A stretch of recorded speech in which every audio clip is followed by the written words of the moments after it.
dude probably isn't there yet. Dang it. News back.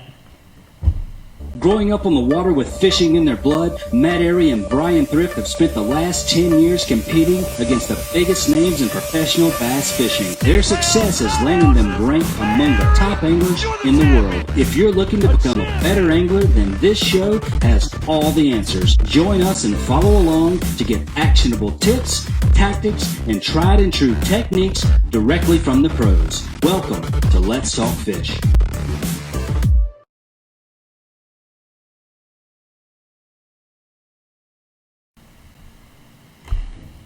We are back for another episode of Let's Talk Fish, and we have a very special guest, back by popular demand, Mr. Bryan New. What's up? What's up? I called him. I said, "Look, man," I said, "Thrift's going to be back in New York, chasing some bassies around for a BPT event. You want to come co-host?" He said, "Absolutely." So I appreciate you doing that. I really do. But we have a good time when New's on the show. Needless to say, we've had some of our more entertaining moments on LTF when he's on the show. Oh. I've had more entertaining moments in my life when you're present. You got to keep it real, man. You keep it real. There ain't no doubt about it. You probably keep it as real. I tell it how it is. That is a fact. Tell it how it is. And the viewers respect that. The fans respect that. I respect that. And it's always a lot of fun having you on the show. So we are going to – I think that question's already been filled. Ryan Sowers wants to know, the big question is, can New fill Smoke's shoes on the show? He doesn't know it, but he's interviewing for Smoke's position tonight. I didn't think we were going to tell him. Oh, did I say that out loud? I didn't know that. Can you think you can fill Smoke's shoes on the show? He wears little shoes. I mean, he's a short guy. I mean, that being said, I don't know. So no problem there. Make sure everybody can hear you. Slide your microphone in here a little tighter. Can you hear me now? Yeah, we can hear you now.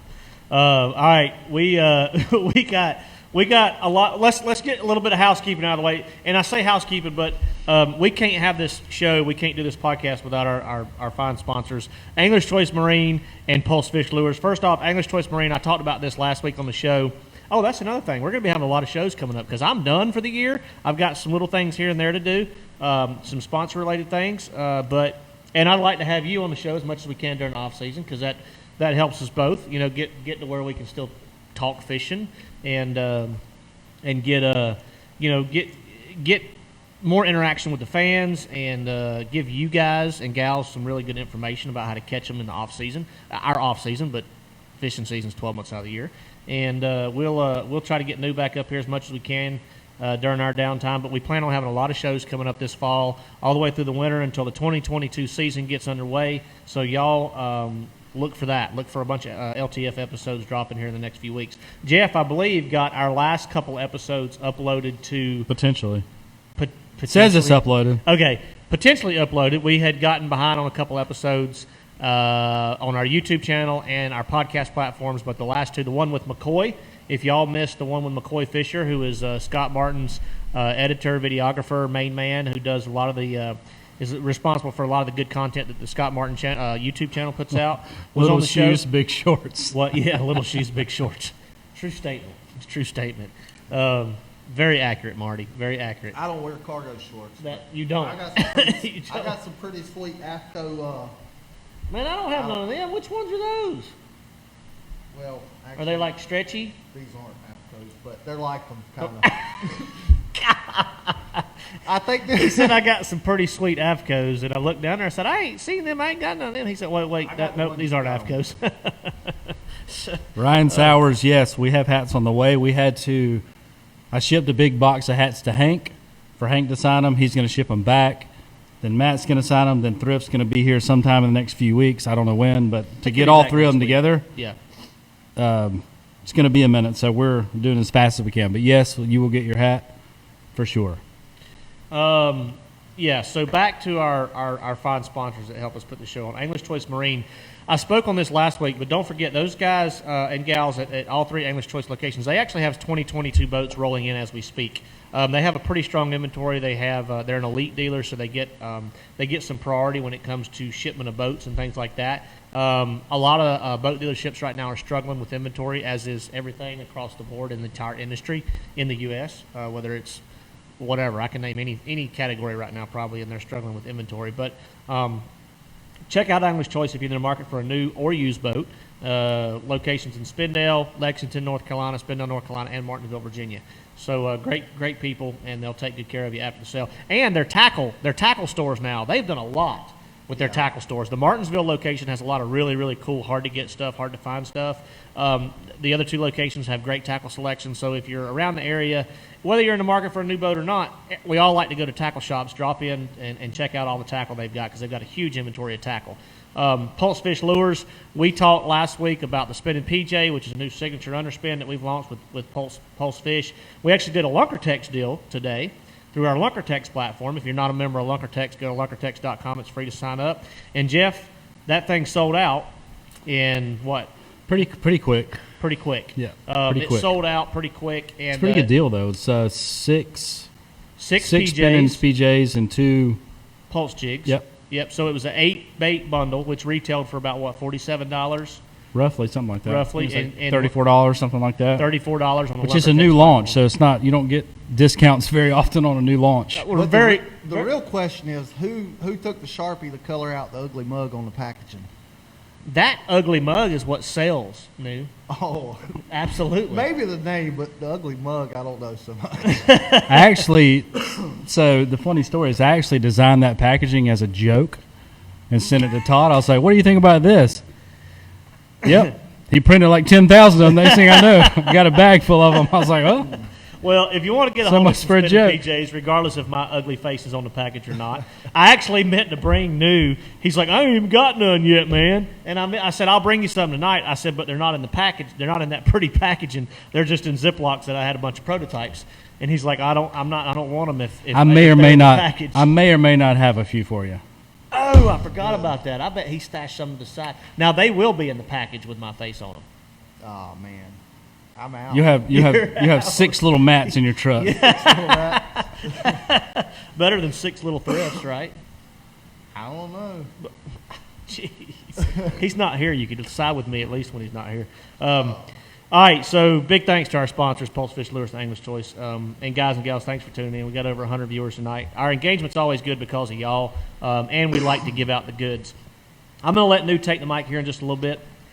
We're going to talk about his first year on the Elite series, what he thought about fishing Bassmaster, and what he liked, what he disliked. I mean, y'all know New. He's going to be honest. He's going to tell us all the pros and cons and what he looks forward to in the 2022 upcoming Elite season. But real quick, so Fishing's Legends Live, which is some buddies of ours that have You a didn't local send me podcast. the link.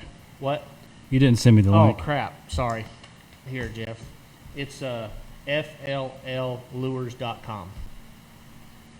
You got that? I'm sorry. It was One job. I had one job, and I One miserably job. failed. So All right. back to the reason we're putting up a link.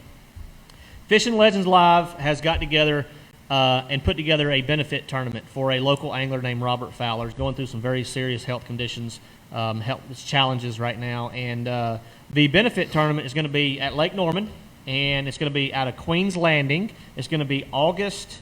Oh, shoot. You know what? I got to look at the date. August 21st. Oh, sorry. August 21st, Lake Norman out of Queens Landing. The proceeds go to Robert Fowler and his family. Okay, you got the brochure. I wrote all the goodies down, but you actually pulled up the brochure. I had the brochure that Jeff saves the day. One Jeff job. always saves the day. One job. Queens Landing, August 21st, guys, 6 a.m. to 2 p.m. Go to FLLlures.com to sign up, or you can sign up at the ramp. The proceeds go to Robert and his family. Really cool payout, too. They've got $5,000 guaranteed. You taking my Zots? I am. He's I taking got I've my never about- had a Zot. I got about 3,000 more over there if you want Yeah, some. he's got. Go get some more orange. New had never had a Want Zots before we started tonight, and I brought him one right before the show started, and then I had a little pile of them right here, and you see how many I got left. I'm a zotter. So you're a Zotter. You're Zot's boy for life. Fishing Legend Live benefit tournament for Robert Fowler. $5,000 first place guaranteed. $5,000 first place guaranteed. But here's a really cool thing. So Mike and Scott, who are hosts of Fishing Legend Live, are always looking for ways to help out the local community, whether it's through benefit tournaments or some of the high school kids, things like that. They have a lot of younger guests on their show. Some guys that might not have the spotlight yet just because they're young, not because they're not great anglers, but just because they're young and they haven't been in the game very long, but they are phenomenal fishermen. So what they've done is they've offered up a $1,000 prize for the top high school team, a $600 prize for the second place top high school team, and a $400 prize for the third place high school team. When I was in high school, I didn't have an opportunity to fish for that kind of money. Did you? No. No. And if we did, we were fishing against all these 30 and 40-year-old men that had been fishing for 20 years, you know. So very cool opportunity for all the high school anglers to get involved in this tournament. It's for a great cause. It's a great payback. Also, a $100 prize for the top adult child team, and that child has to be under the age of 16. So be sure to go online, FLLlures.com. Jeff dropped the link in the feed here, so check that out. And there again, you can enter at the ramp. You can sign up that morning at the ramp. So very good cause for a local angler that needs our help, guys. So y'all be sure to take part in that if you can. All right, we have a trivia giveaway at the end of the show like we always do. Easy, man. Come on, Easy, y'all. boy. I'm getting better. It's been a long time since I gave away an answer. Angler's Choice sponsoring a giveaway tonight. It'll be a hat from Angler's Choice, a high-performance Angler's Choice fishing shirt. But we'll have a good trivia question in the show. And New supplied us with this trivia question. So that's all I'm going to say. I'm done. That's all I'm going to say. Leave it at that. Leave it at that. That's right. All right. Y'all, any questions that we have for Brian New about his first year on the elites, the success that he has, the ups and downs that he's had this year, y'all let us know. Send them in. I'll shoot them over to Brian. And in the meantime, I see you, Matt Newman. You said I'll see you at the Toyota Owners Tournament in October. I've talked about that on the show, but you can go to the Toyota Owners website and sign up for that. It may be full now, so forgive me if it is, but we're giving away a brand new Tundra at that tournament randomly. So somebody in that tournament is going to walk away with a brand new Toyota Tundra. So I got a question. It'll be a random draw. Go ahead. I bought my wife a 4Runner, so I'm a Toyota owner. Can I fish that? If you use is it in your name? Yeah, it is. Does Brittany know that? Maybe. So Maybe to not. answer your question, if you use that vehicle to tow your boat to that tournament, you can come fish it. But I'm pretty sure it's full. Oh, I'm pretty sure. so I'm too late. You can check it out online, but I'm pretty sure it's Where's full. it at? The Toyota bonus If I bucks. was listening, I would. Toyota Tundra. Where's it at? Just like Thrift. You don't What listen. lake's it on? Table Rock. Oh, I'm out. You're I'm out. what? Oh, that's too far a drive. All right. Well, I have to go. You could ride with me and get Brittany to pull the boat up. Okay. How about that? I don't think it's going to work that way. You but don't think so? she's All right. a good wife. She does a lot for me, but I don't know that she's going to do that. Yeah, every time I see your social media, you posting pictures of her like washing your boat, and She's got to earn her keep. do you let her tie your lures on? No, Do you let her line your rods and reels? she does help. She does put line on. No, she helps in the process. Though. Okay, She she wets the tip. She what? What did The you tip say? of my rod. What did you say? She wets the tip of my rod. Okay. No, All I'm right. serious. Okay, So- cool. No, and I'll explain. Yeah, please explain that to our So viewers. I actually got this from Thrift. I got a lot of stuff from Thrift, but whatever. When I put new line on my rod, Hold on a second. no, You got, let's keep on hold going. on just a second. Jeff's about to die over here. I haven't said it. What exactly did you learn from Thrift? I haven't said anything. So Something about wetting the tip. when you're putting new line on your rod, Gotcha. and Continue. you're reeling it. You're reeling it fast. When something rubs across something, it creates friction. Yes. Friction creates heat. Correct. Heat on line, friction on line. It's not good. You moisten Just the tip. tip, just Yeah. the tip. Yeah. It.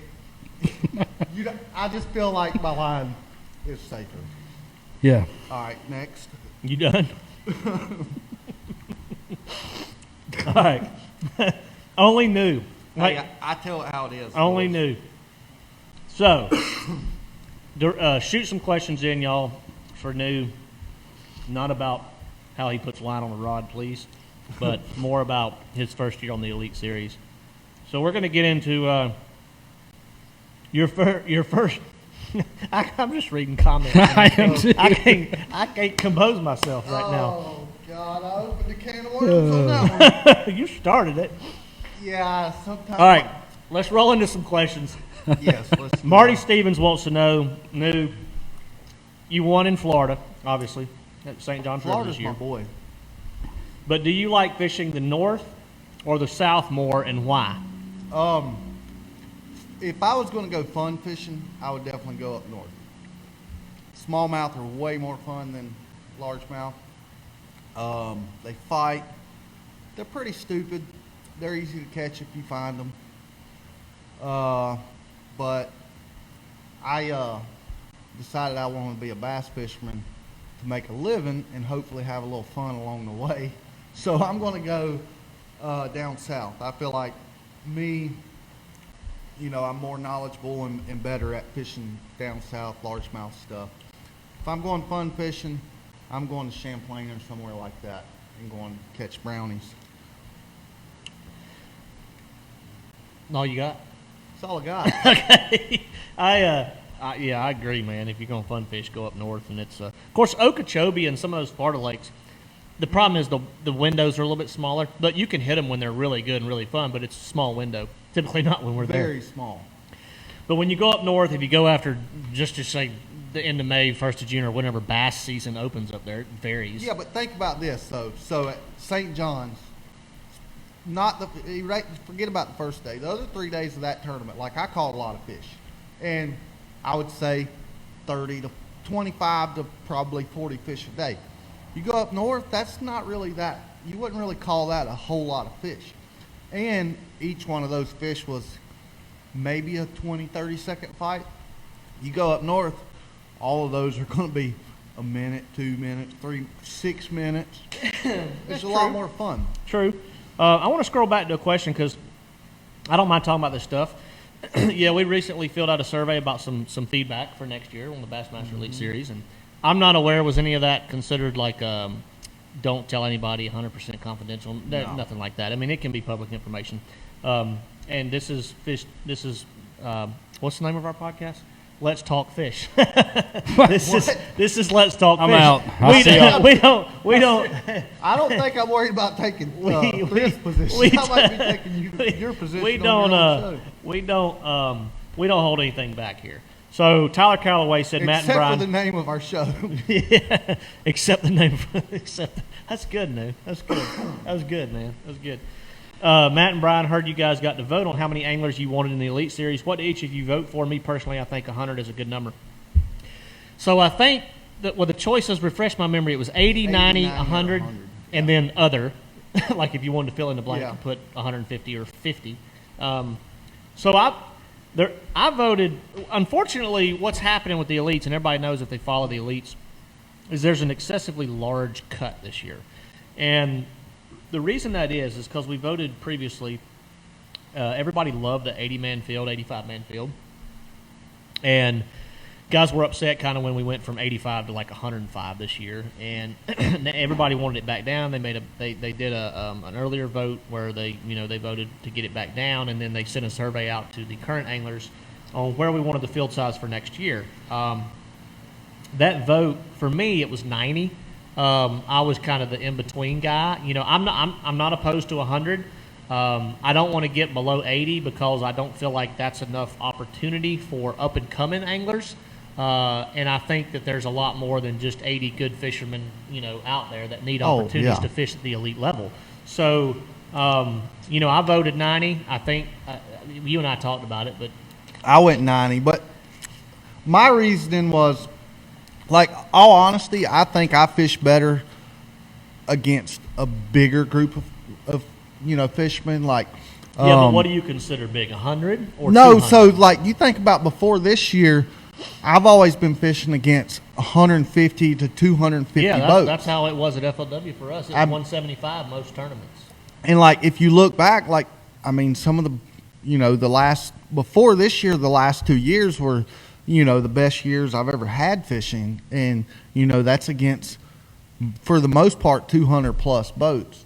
Well, you had a pretty solid year this year, and it was 100 boats. I mean, I did, but but it's different when there's. But it changes everything. It changes the way you got to practice. And I didn't realize this. Yes, I won the first tournament, but it just happened. But after about the second or third tournament, I started realizing that I need to practice a little different because you don't have, as much pressure on the lake. Like before, you could find a little bit and it would be good whenever you're practicing against, 200 boats that are putting all this pressure on the lake. Whenever you're only practicing against, 100 other guys or 90 so many other guys, there's not nearly as much pressure on the lake. So you have to find more. Yeah, and what our guys are a little bit better at doing than I'm not going to say the average fisherman or anything like that. I don't want to. No, I don't agree with that at all. What they're good at doing is not necessarily beating on the fish as hard too, because these guys do it for a living and they realize how critical those bites can become in the tournament situation. So, for instance, we're at a spawning tournament, and a lot of the fish are shallow, some spawning, some aren't. But guys are flipping, getting bites in dirty water. A lot of the fish, these guys realize that a lot of these fish might be spawning or trying to spawn, do their thing, whatever. And there's a lot more shaking off. There's a lot more less pressure based on the way guys approach the fishery and the experience level and the talent of these guys. Now, to your point, what a 200 boat field, this is the adjustment that I had to make coming from FLW, because I feel like the elite guys find all the good stuff, but they can't fish all the good stuff. So when you put 200 boats out there, whether a guy really knows what he's fishing or not, there's just more traffic. And more traffic equals more pressure, whether they're catching them or not. Pressure is pressure. Boat disturbance, electronic disturbance. Yep. We talked about stealth before on the show. That's a huge issue. Absolutely. Guys sometimes don't pay attention when they take off in the back of a cove and they run by you, and they could totally screw up what you're doing. And it may or may not. But all that goes into a melting pot of why a smaller field can be way more beneficial to an angler to create more of a versatile game plan, as opposed to I got to really figure out a niche yeah in order to beat 199 guys as opposed to 99 guys. I think there's a lot of ways to look at that, but yeah, bottom line is we both voted for that 90 boat field. To me, the only reason I voted for the 90 was, 90 to 100 is not really that big of a difference.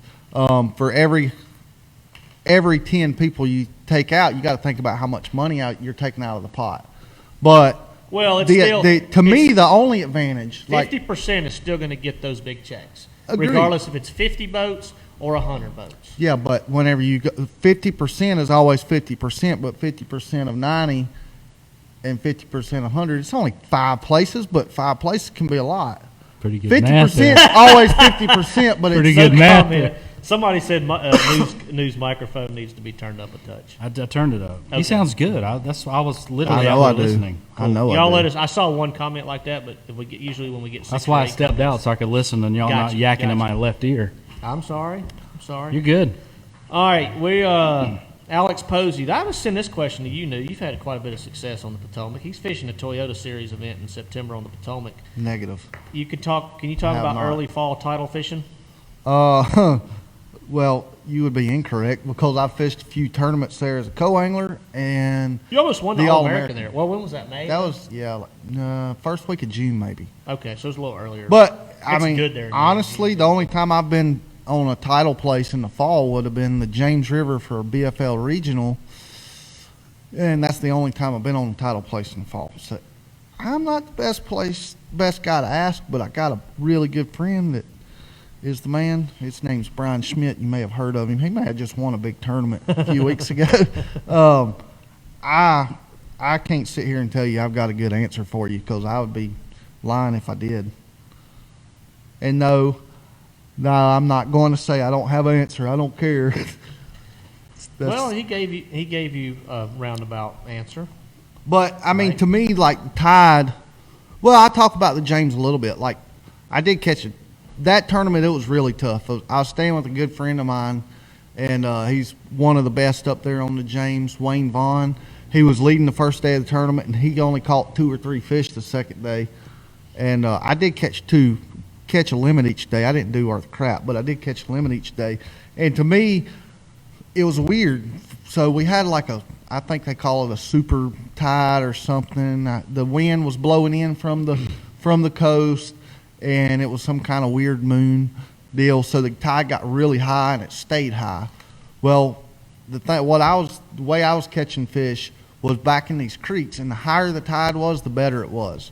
And I was catching them on a buzz bait, over top of, I think they call them spatter docks. It's a different kind of pad. Smaller, right, than the regular. Yeah, big and stuff. really to me it looked more like airheads than like a pad, but whatever. So, but Airheads have a stem that stick out of the water and got a little airhead Yeah. leaf on the end of them. I don't know. They call them spatter docks. It was little green pad looking things that look. I don't know, whatever. But to me, it was. I would go back in those creeks and catch them on a high tide on a buzz bait. I'm sure there was other things you could do. And when that tide would fall and the water was coming out of those creeks, I would either fish. I mean, really, it was any kind of current break. And it seemed like current breaks at the mouths, like ditch mouths, creek mouths, stuff like that. I wasn't catching big ones. I know that's not the Potomac, but I mean, maybe that'll help you a little bit. Probably not, but at least that's the answer I got. I have fished a tournament or two. This is years ago. That time of year when actually it's funny because exactly what New was saying was kind of like I ran in the very back of I think Piscataway was one of them. I think Neabsco might have been one of them. Don't hold me to the name of the creeks, but I was fishing hardcover on low tide and fishing some of that. You all right over there? I wasn't really sure what the white powder was. Did you get zots? I did. Did you get zotted? The first one didn't have all the white powder. That's the fizzy stuff, in the center. Okay. Yeah, it's good stuff. I gotta shake the powder off. TJSQ wanted to, he asked why is News confidence so much higher in Florida than Thrift's? I feel Thrift is his own enemy in Florida. Let me tell you something about Thrift, and New, you correct me if I'm wrong, because you've known him just as long as I have about. Thrift is confident everywhere he goes. He just puts on a front that he's not. Man, I didn't catch him in practice. No, I ain't hold hardly on a seen a minute. fish. Andy Montgomery told me this word for word one time. I was talking to Andy, and Andy said he is the most confident, unconfident individual you've ever. And I can prove that. You want me to prove it to you real quick? You can't. We don't have enough time to get into this. We really don't, Well, because there's a lot more to it than you realize. well, I don't doubt that. I mean, you may, but the world, there's a lot more to it than I'm the just world going to tell you realizes. how I know because I fished enough tournaments with him locally, just Thursday nighters at Moss, and years of fishing against him on the FLW tour and other stuff. Costa Series back in the day, things like that. Talking to him as a opponent, he seems to come across with the smallest amount of confidence as anybody you've ever met. Talking to him as a teammate, he has more confidence than anybody you've ever met. So I'm just gonna leave that there. I'm just gonna leave it there. So to answer your question, TJ, New kind of wears it on his sleeve, and Thrift wears it inside his sleeve. Does that make sense? I mean, I don't know. Whatever. Does that make sense, Jeff? Yes. I would say, I mean, to answer you, I mean, leave Thrift out of it, but my confidence in Florida is, I think we probably touched on it on this show before, but for several years, I mean, I fished the FLW deal as a co-angler, and I started fishing the Costas or the Toyota Series as a boater. And I would go to Florida every year, one to two times every year. Since 2012, I've been to Florida. And the first several years, I always did really bad, whether I was a co-angler or not. And kind of really just forget about the co-angler part. But, I mean, because it's totally different. But when I finally figured out Florida, we always go January, February, March. Mm-hmm. That's always around the spawn. Florida is really tough, but it's so simple. I mean, that's a weird answer, but it's Explain. if all you have to do is get one bite. One bite can be a great practice in Florida. Well, 2 bites can be a great practice. Yeah. One bite can just Thrift throw would you a argue curve. that point. One bite can really. Yeah, not mean one anything. bite can really throw you a curveball, but 2 bites can be a great practice because when you're there around a spawn, Now, are they 12 inchers or 4-pounders? you don't want to find them in practice. Really, you want to find because if you find them here today and the tournament starts tomorrow, you might catch a few there, but you're probably not going to catch a lot. But if you find them here and then, a little bit farther you start getting some bites, then a little bit farther you start getting some bites, you know where they're going. Florida, you know what they're going to spawn around. You find the best clean water with the best, spawning habitat. And you just practice. That's all you got to do. You practice that, and you find where they're at. You have to be ahead of them in Florida. Yeah, pretty much. Because they move faster in Florida than anywhere else we've ever been. Like, they will literally spawn one day and be. You could go, and I proved this at Okeechobee one year, and I hope y'all listen to exactly what New said, because that, and I'm still so dang hard-headed if I catch them, like, big. If I think I'd catch them big in practice one day, I'll go back, and it's like a ghost town. I mean, you catch 7 pounds of bucks, or 8 pounds of bucks. But wherever those females are, it's almost like you better find another area, because if those females are there the first day of practice, you can go ahead and write that area off, most likely. Okeechobee, I had a practice one year, second day of practice for an FLW tour event. I got into a Kissimmee grass field and was flipping a jig and had some really big, like I caught a 6 and like a 5, and then I shook some big ones off, and I had like 25 bites. And I probably could have had 27, 28, 29 pounds that day, just whatever. And there were females everywhere. Like, I couldn't see them because it was too deep in the water. But you knew what was But they going were on. big ones, Yeah. and they were everywhere. And Cody Meyer, I ran into him in practice in that same area. And long story short, during the tournament, I went in there the first day and had an okay day. I caught like 15 pounds. But I didn't have any big ones. That's not bad in Florida. I didn't have people any, see but all these big Here's weights, what's weird. I had 15 pounds and I had 5 3-pounders. Who Yeah. does that in Florida? It's rare. Yeah, so I went back the next day and I caught like 25 and I had 9 pounds. And all those females that were there in practice had vacated the area. The bucks were still there. They were chewing. But to New's point, you have to figure out where they're going. So I didn't make the adjustments in that tournament. Hard lesson learned. But Florida is very, very fickle. Like, you can miss it by an inch, or you can look like an absolute genius by an inch. Yeah, And, absolutely. That area that New won the tournament in is the same general area that Canterbury almost won the tournament in the year before, or 2 Yep. years prior. And Canterbury went through there in practice, and I know he did because after you won the tournament, he's like, son of a gun. He's like, I went through there and I caught like a 3-pounder and a pound and a half, and I only had like 3 bites. Is that the and- words he said? Well, not exactly, but and then New actually said the same thing. Said he went through there in practice, didn't get many bites, and didn't look that great. And then all of a sudden in the tournament, it was. So I was Material. talking, me and Brian Schmidt were talking today actually about that exact same stretch in that exact same tournament. So the stretch that I caught most of my fish on the 4th day of that tournament, I fished it a little bit of it the second day, but I could see it pretty much every day from where I was fishing.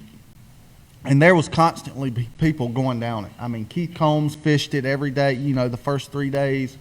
I know the Johnston brothers fished it the first 3 days, and multiple other people. And I know they caught some fish. I mean, when I fished it the second day, I caught some fish. But those fish that I caught that last day, those fish pulled up that day or that night before. Right.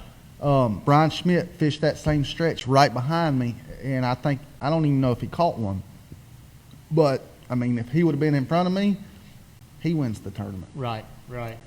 But that's what I'm saying. Timing's got to be perfect. It's all about the timing. Yeah.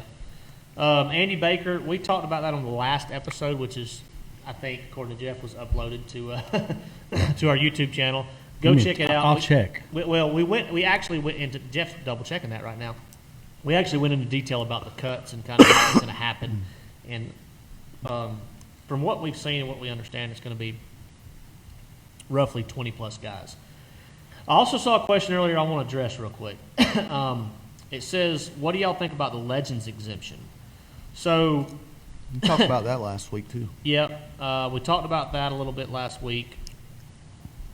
And actually, I'm just going to let y'all go back and listen and watch that episode because it is on YouTube, and I hate to repeat myself on the live It is show. on YouTube. You It talking is about on the Spinning PJ episode? The Spinning PJ episode. It's the Spinning PJ episode where we went into depth about all that. So check that out on YouTube. I seen a question earlier. I don't Go remember. ahead. I can't find it, but somebody asked me about a drop shot.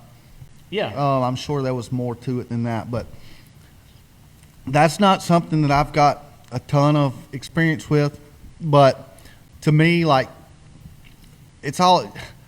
I'm like a tackle junkie. I take things to the extreme. I try to do this and that and that and this to make things better. But it always comes back to keeping it simple. And to me, the whole deal with the drop shot, you want light line, the right reel, the right rod, and everything. But I pretty much drop shot a Zoom Z drop. It's like a little 3.5, 4-inch worm. It's pretty flat. It does really good. It looks like kind of like the old shad-shaped worm. It's Isn't it more kinda like the heavy? crosstail shad, sort of. Okay, so it's kind of fat in the front and tapers down a little bit. But it's Somewhat, flat on the yeah. bottom. Somewhat. And it's kind of got like a T-shaped tail, upside down T. If Gotcha. that makes any sense. Yeah. I think with the drop shot, a lot of times you're targeting, one singled out fish, and I think it's more the whole deal there is it's not necessarily the bait and everything. It's more, being able to find those fish to present the bait. Right. But you definitely won't, you don't want too heavy a line. Like I use either 6 or 8 pound Sunline FC Sniper fluorocarbon. I always use a braided fluorocarbon leader. And Fitzgerald come out with a drop shot rod. It's got some weird guy's name on it, named Bryan Thrift or something. You can take some electrical tape and cover it up if you want to, if it makes you feel better. But no, to me, it's the perfect drop shot rod, and you definitely need to, when you're dealing with light line like that, you need the right rod. So one, you can hook the fish, but two, you still got to be able to play the fish. You need a good drag and drag on your reel is probably one of the most important factors. And rod. I used to be a guy that thought a cheap spinning reel is fine, and Until you hook a smallmouth on St. Lawrence River. yes, Or and Champlain. I use the Abu Garcia Revo spinning reels. The MGX Extreme is, to me, that's the best spinning reel I've ever used. It's got the smoothest drag. It's not a cheap reel, but I think on a spinning reel, I would spend more money on a spinning reel than I would a bait caster because that drag's so important. I mean, most of the time on a bait caster, Because it's light line application. you're not a lot even of using drag a whole lot on most of the time Right. on a bait caster. Right. But that's my drop shot answer. Yeah, that smooth drag is definitely a huge deal. I've used the Lew's Custom Pro Speed Spins for a couple years now and like them, but they launched a new reel at ICAST this year that I'm really, really eager to get my hands on, and because I've used a lot of bait caster models called the Hypermags, and they've come out with a Hypermag spinning reel now. So that's a new product from Lew's that they put out that should be a pretty phenomenal spinning reel. Can't wait to get some in my hands for next season. Here's okay, real quick, Ryan Sauer says, if they change boat entry numbers, does that change boat cutoff numbers for day 3? It's typically always 50%. So if it's 80, it'd be 40. If it's 90, it'd be 45. If it's 100, it'd be 50. So they typically go based on 50% of whatever the field size is. That's typically the day 3 cut number. Jasper Lee, I want to address that question real quick. He said, I have an odd question I've been pondering on. When Bass DQ'd John Cox at the St. Lawrence River, a couple weeks later, Scott Martin released the video fishing before Champlain on the St. Lawrence River. How was that legal? That was illegal because he was not on the water that we were going to be competing on. He was on a completely different pool. He was in a different pool of the St. Lawrence River that we were not allowed to lock into. When John was DQ'd, he was DQ'd because he was fishing the same pool that we were actually going out of for the BASS tournament. So the rule states that if tournament waters are listed very clearly in our rules on what those tournament waters are and what we're able to allowed to fish, how many locks we can go through, how many pools we can fish on these river systems. And John was inside the off limits. Scott was outside the off limits. So that's why that was perfectly legal on what he was doing. Hope that answers your question. All right. Let's see. If you see a question, jump on. I'm seeing a lot of questions. I'm gonna try to get to as many as we can, y'all, on tonight's show. But I just saw a comment from your wife. I'm not reading those. I'll hear them. Said she missed a little something on earlier. She wasn't here to defend herself tonight. But what time we got, Jeff? First of all, we got 7:43. 7:43. Okay, we got to be on time tonight. We got a date at 8:15. We got a date at 8:15. Yeah, we're gonna meet. I don't, babe. No date for me. No date for you. Okay. All right. Scott fished water. Oh, okay. Tyler. Thank you, Tyler. He was actually responding to Jasper's question. And sorry, Tyler, I just got down to your comment. That's how far behind I stay on the comments, so y'all forgive me. Trying to get caught back up now. Yes, Tyler also. Tyler needs to be hosting the show. He's answered everybody's questions to a T. You're supposed to be asking me questions. Look, I'm trying to be fair, and I'm scrolling down through the comments, and I'm trying to get there, okay? All right. Calling me the Candy Man. I mean, I could be called the Candy Man. He's been called worse. Well, Derek Westfall said Bass should create a policy where they won't schedule a lake if they have been there in the previous 3 seasons. That's amazing that Derek said that, because that reminds me of one of the questions on our survey. Yes. You remember what it was? Can you tell them what it was? So we had, three somewhat questions alike. One was name your 5 least favorite, venues that we've been to in the last 3 years. 3 years. This was my first year, but it was still the last 3 years of the Elite Series. Your 5 favorite from those, and your 5 favorite that they have not been to. Yeah, so list 5 of your. To your point, Derek, we were asked to list 5 lakes that we would like to go to that Bass has not been to in 3 years. So I'd be interested to hear some of yours, by the way. Seminole. Of course. Seminole's which you'll say my that boy. about mine too.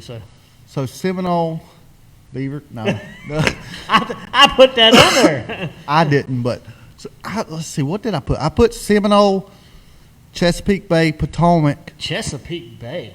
Really? Yep. That's an interesting one.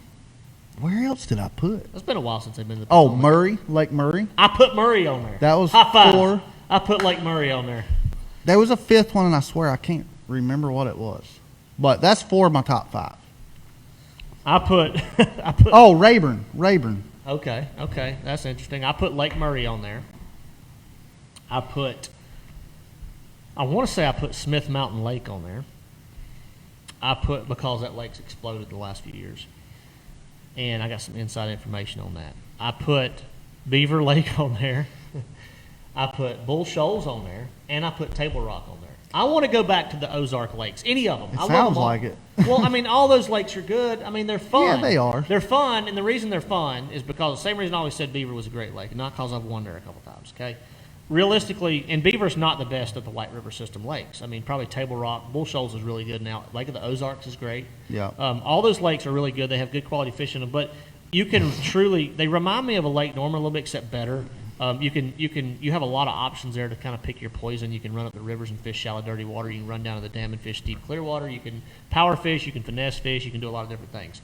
Just cool lakes, and they have multiple species. And I always like multi-species lakes. I like to be able to dabble around and go fish for spots if I feel like I need to. Go fish for largemouth, because you know how largemouth can be. Like The only thing I don't like about multiple species, and it's not everywhere, but like you get on the TVA or some of those Tennessee lakes, you can only have one smallmouth, and it's got to be over 18. I don't like that. I don't like that. I don't but like that's that not the situation. case in the Ozarks. Right. You can weigh in 5 or whatever. I think, what do they got to be, 15s?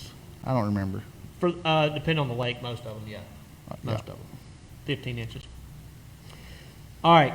Let's get down to some new questions. Yes, of course, I'm ready for deer season, Ryan. Hold on a second. I've got 12 trail cameras running.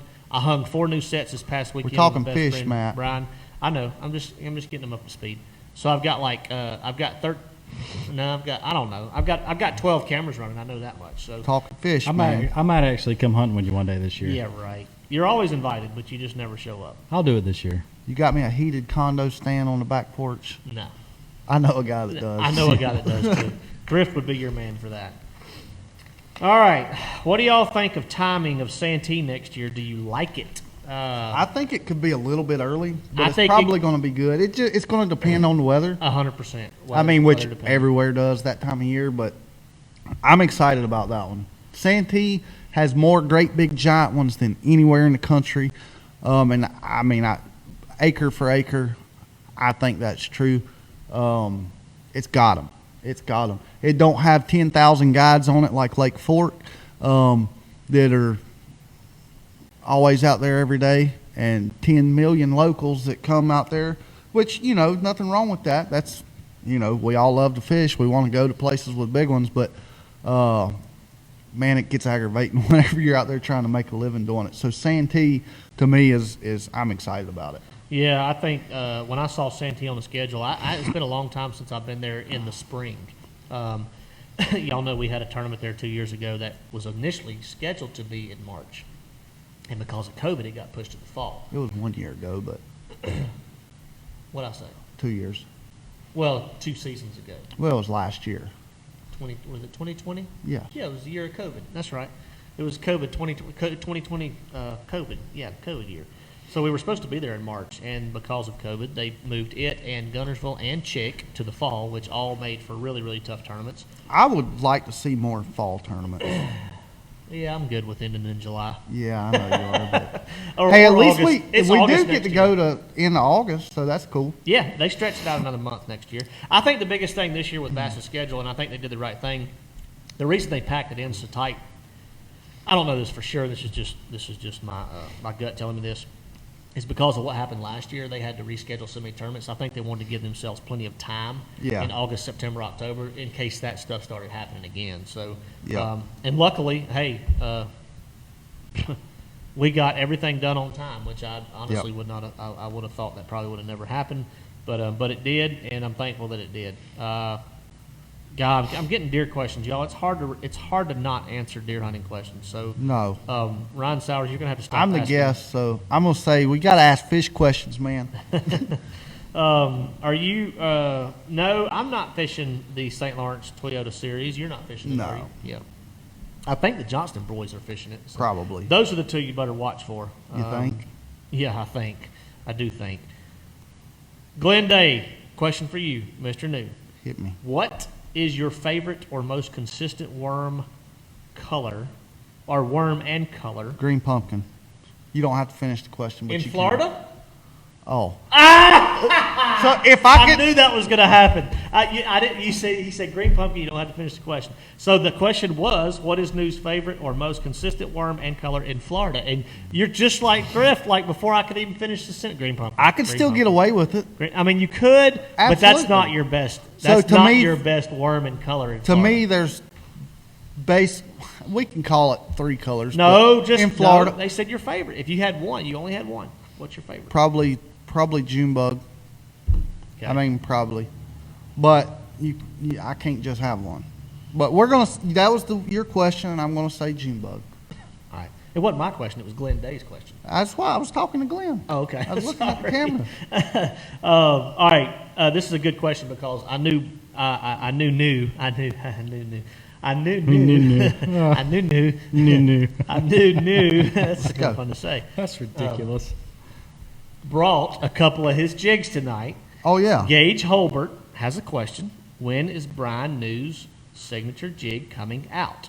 So I would love to know the answer to that, but we're hoping it's just like everything else in the world. Are we but- giving those away tonight? No. I mean, If I you don't bring know. stuff on the show, you got to give it away. Okay, I will actually. You'll be the only person in America besides Brian New to have one.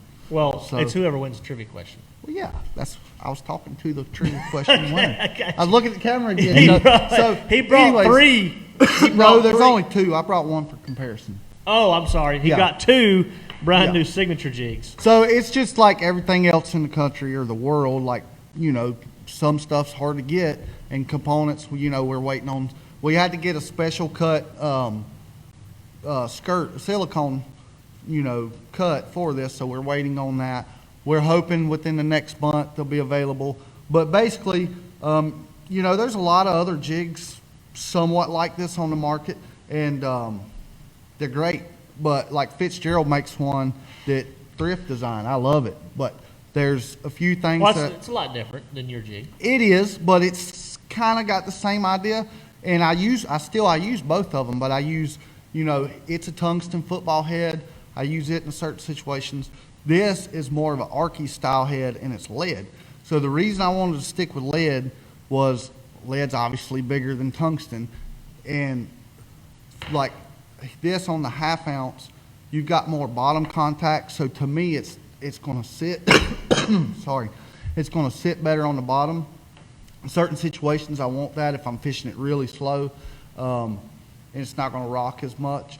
But the drawback, you don't have that feel that you do with tungsten, all that. But it's going to be called the Bad Little Dude, and it's got light wire hook, fairly light wire. I wouldn't really call it a light wire, but it's definitely not a heavy gauge wire. Like this is the Greenfish all-purpose jig. It's got a 5/0 hook in it, and I don't know if they can't see it anyways, but you can take it up there and show it to them. But this got a 3/0 somewhat light wire hook in it. Let me walk it up there while It's you're got talking about it. finesse cut silicone, and it's just going to be that when the bite's tough or they need a yeah, that's the all-purpose. Yeah, hang on. Let me flip it. I'll flip it. Hang on. All right, back up a little bit. But my whole deal with it's not, to me, it's not a finesse jig. It's more of a power finesse jig. Spotted bass and smallmouth, it really, really shines, but it's still obviously really good for largemouth as well. If I'm fishing really deep, clear water, that's whenever I like it more. Back up. But yeah, that's the whole deal behind Yeah, the there Bad you go. Little Dude, and it is a bad little dude. Did I do some- good hand modeling? Not It's really, pretty good. but No. it'll work. You can't even see the screen. How do you know? It's right here. Oh, I see it right now. You Yeah, did see all it- right. See, it just now popped up. We got a little delay there. All right, so yeah, that's good. That's a good point. Todd Gode's on here, and Jeremy also, and that Table Rock, that whole Ozark Lake chain is a pulse jig mecca, and I know guys up there that just absolutely just destroy them on a pulse jig. And of course, the spinning PJ will be a big player. You know where the spinning PJ is going to be a big player? I do. Where's that? It's Sucky Lake they call Hartwell. That's a Sucky There's Lake. a pretty big tournament next year called the Bassmaster Classic. Yes. And you know what? What's that? I would like to see you finish second again. Oh, somebody mentioned earlier. I That know, I've seen it. something about you calling me out. Yeah, what do I get for predicting it? I mean, what'd Thanks. you get? Appreciate How you. much money did you get? Appreciate you. I should couple get dollars. I should get a cut. Couple dollars. I'll cut you. I kind of did get cut in that tournament. but- The power poles. Oh, Alex Posey's got a really good question right now. Jeff, what time we got? Jeff just walked away. we got time. Okay, we got 5 minutes. I'm sorry. Power poles or spot lock? If you had to choose for one season, Power poles, no question. I rarely use spot lock. so I use both, but I mean, probably, I use it, but it's rare. I could see. I would have to look at my. I'm going to plead the fifth, and I'm going to say I'd have to look at my schedule first. You can't. You can't. Can't look at my schedule. No. I don't Look at my care. schedule first. Schedule or no, power poles. You know how much time power poles save me? I'm gonna base throughout it the on. year? I'm gonna base it on this previous year, and I'll say power poles. How about that? Is that fair? Yeah. Okay. Yeah, All right. for sure. Yeah, power poles. They just help me so much. Like even when I just go to the local lake and I'm fishing by myself, and Like I pull up everything Hey, all the time. I launch my boat. I just hit power poles down. Don't worry about tying my boat up. I go park my truck. I come in. I hit the poles. I go get my truck. I mean, it's just so awesome. So, I saw a question earlier. What do you think about Lake Oahe in South Dakota. I'm that's on the excited schedule. about that. I mean, I am too. not because it's, whatever it is. I like it. The reason I'm excited about it is there's not a lot of history there. So we've got a no information rule. Like the way the rule's worded is once we catch wind of where a tournament's going, we can't get Yeah, we can't seek information. If your buddy's a chamber guy at a certain lake and he calls you and says, "Hey, we're going to have an elite tournament here next year," then that becomes immediately off limits because the way the rule reads is it's intent. So if I know that even if our schedule's not announced, but I know where 3 of the tournaments are going to be based on inside information, I can't solicit information for that particular body of water. That's from the time the schedule's announced. That was actually another question on our survey last week about do we as elite anglers want to go back to the 28-day no info rule, or do we want to keep it the same? And I was interested because I didn't want to go back to the 28-day. I don't like the 28-day. We didn't finish the last question. Let's finish the last question and get back on this. What was the last question? Oahe. Oahe. Yes. I'm sorry. The reason I like it is there's not a ton of information, and apologies, New. Don't apologize to me. Apologize to the man that asked the question. I like it. I mean, I would love for every tournament to be somewhere no one's ever heard of. Agree. Because if, let's just say, Matt fished the last 10 years and he could get all the information he wanted to, and he got 42,000 waypoints, that's a lot. That would do nothing but confuse you. But you get what I'm saying, from the best guy on the lake. But then all of a sudden, here comes Brian New, and he's never been to the lake, knows nothing about it. We're not on even playing fields. So that's the only thing I have against no information, but I'm all for no information. I voted for as soon as it's, the schedule comes out, no info. And we're the top of we're labeled the top, professionals. We shouldn't need info. It changes the outcome. For sure. Yeah, to an extent. I mean, I don't think, a lot of these guys, like, information, even if we could get it, a lot of them wouldn't get it. I mean, I don't agree with that. Well, I've gotten to the point now I don't want it. I don't want it. And I don't want it because it will make you go backwards as an angler. The more information you get and the more you rely on other people, it will make you go backwards as an angler. Somewhat, yes. But there's a lot of guys that's made a living off of information. Well, there'll be a tournament one day to where at Kentucky Lake in a ledge tournament, it's the end of June, okay, and the guy could get waypoints June 1st. You know what I'm saying? Like that could have an impact on the outcome of the tournament for sure. But for the most part, day in and day out, when you're fishing pattern tournaments and it's springtime or it's fall or it's winter, and it's not like pattern tournaments, right? Yeah. But when you're talking place tournaments, and there's certain places that are always place tournaments. TVA being that, unless you get a major flood, and that's why I like it. Well, the great thing about the TVA now is bass is slowly starting to get away from like ledge tournaments. I hate ledge tournaments. Well, a lot of it has to do with fish. Fish care that time of year is tough.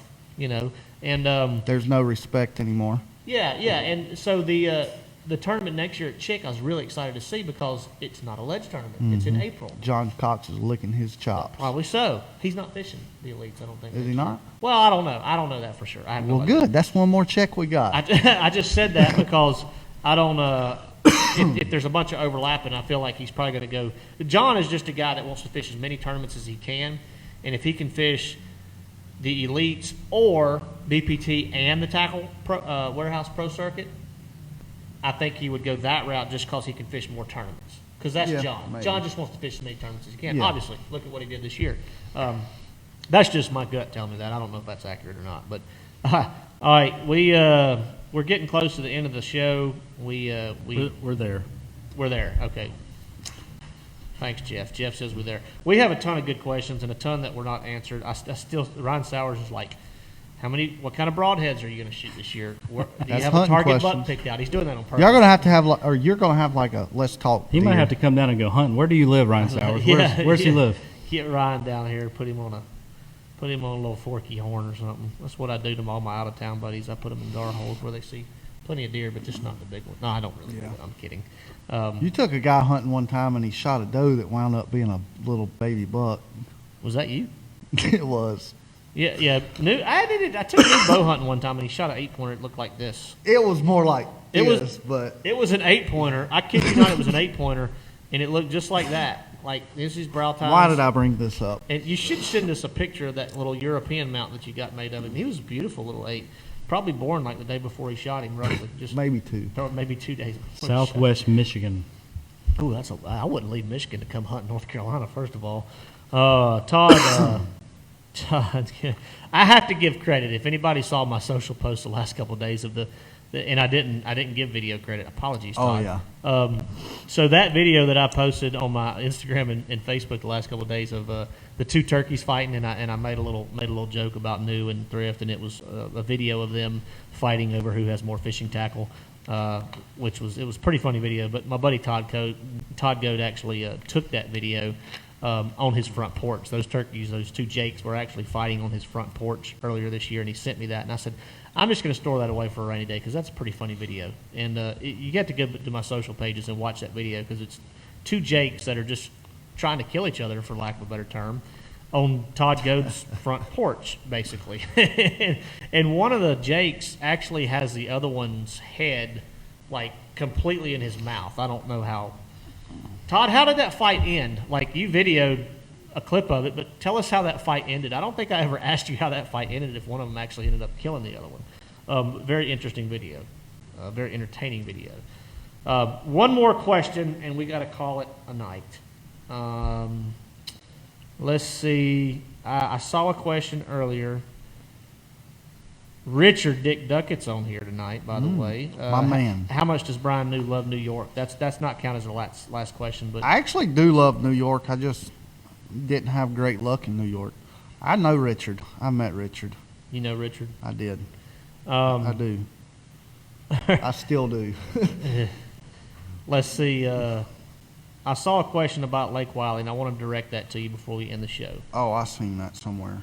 I pretty much know what the question was. I didn't want to butcher the question. It was I'm trying to something get about back is to it going to be tough in the September? Yeah, the September tournament? Super Tournament BFL Lake Absolutely. Wiley. Is it going to be as tough as he thinks it is? It's going to be Apologies, extremely tough. Like, I live on Lake Wiley currently, and I don't go fishing out there. I do not go fishing out there. That sounds bad, but You used to Lake fish Wiley, out there all the time. Yeah, and I won a lot of tournaments out there. But it's so bad. It's so bad now. I mean, when I say bad, it's all capital letters, and including the "so" part, it's caps too. It's that bad. It's not fun. I mean, you go out there, and it seriously, for me, it makes me want to beat my head against the wall, sell every bit of fishing tackle I own, and ask myself, why in the world would you ever want to go bass fishing again? So to answer your question, yes, it's going to be tough. Somebody's still going to win it. It's still a bass tournament. You know, somebody's going to win. And I like tough tournaments. But I don't like going somewhere to just fish for fun on a tough lake. Agree, 110%. All right, time for trivia question, guys and gals. I saw a bunch of questions tonight we didn't get to. I apologize. We will have New back. New asked me the other week. He said, "What I got to do to get back on the show, man? Got to win another." I said, "You got to win another tournament." I'll try to do that next year. No, I didn't tell him that. News welcome on the show anytime, and anytime Thrift's not here, I'd love to have you co-host. Always a good time with Mr. New in the studio, and we're going to give more of a 2022 season rundown and breakdown of some of the lakes we're going to be going to and when we're going and what we think it's going to be like, which we obviously don't know because Mother Nature has thrown a lot of really weird curveballs at us this year, and it seems to be getting even worse year in and year out every year. So I like curveballs. yeah, well, that we got plenty of them this year, and I'm sure next year won't be any different. We're going to get plenty of them then. Thanks for tuning in, y'all. We're going to jump into the trivia question. I did see one more. Oh, Ron Sauer said, "Have you signed the LTF wall behind I think us?" I've been told to like 12 times. Do we have a I marker? not. Yes, do we have? Probably, but that wall's getting to go bye-bye. Well, he signs the sign, not the wall. I haven't signed anything. Yeah, we're gonna keep the sign. So yeah, New will get our sign behind us signed before he leaves tonight. Jeff went to round up a marker somewhere, I believe, so we'll get that We'll done. find one. Thanks for I the got one in reminder. my truck. Thanks for the reminder, Ryan. So, trivia question time, and tonight's trivia question comes to you from Mr. Brian New. It is sponsored by Angler's Choice Marine. We're giving away a hat and a high-performance shirt. And Compliments two Angler's bad Choice. little dudes. Oh, yeah, and two bad little dudes. Two of the Brian New signature jigs that are not available yet. We will send these to 3/8 y'all. and a half. 3/8 and a half. All right, here we go. Very, very weird question, but there again, it came from New, so y'all forgive us. Is that New, another the first jab? No, it wasn't a jab. It is a weird question. Make fun of my deer, make fun of my questions. No, I've never. You brought up the deer, and you You came made up with fun this- of it. and Got you no came up fun. with this question. So we don't have a marker. No, oh, I got New's one got in one the in the truck. truck. He'll grab it and sign it before we leave. So here we go. Trivia question time. Anybody who sees it, skip Yeah, the call. you see the answer come through the feed first. Oh, what was the answer? It's Oh, your, yeah, yeah. it's your answer. It's your question. I was I was close, but I got it now. So what is it Can now? you read Now my you handwriting? Yeah, it's right. Yeah. Okay. All right. Yeah, Those is are- it right? Yeah. got it. All right. Here we go. Is it that? What? All right. Can you read? Yeah. Well, it's kind of messy. He's giving Go. me hand Ask the signals under question. the table. Is this what it is? Yes, that's what it is. You can't make this up. Here we go. After New purposely ran his Ranger boat out of gas, and the reason he did this is to, well, I'll tell you that in a minute. After he purposely ran his Ranger boat out of gas, how many gallons did it take to completely fill it all the way back up? After he purposely ran his Ranger boat out of gas, how many gallons did it take to him completely for him to be able to completely fill it back up? How many gallons? And no, it's not as simple as just finding out what a 520 holds and typing that in. So I'm No. gonna go ahead and just give you that hint right now. And Tell him why you did that, New. all right, so the reason I did that was I wanted to know exactly how much fuel I had in my boat at all times. Goodness. And so what I do is I ran it completely out of gas, 100%, trolling motor to my boat. I rode around in circles for about 2 hours in front of the boat ramp.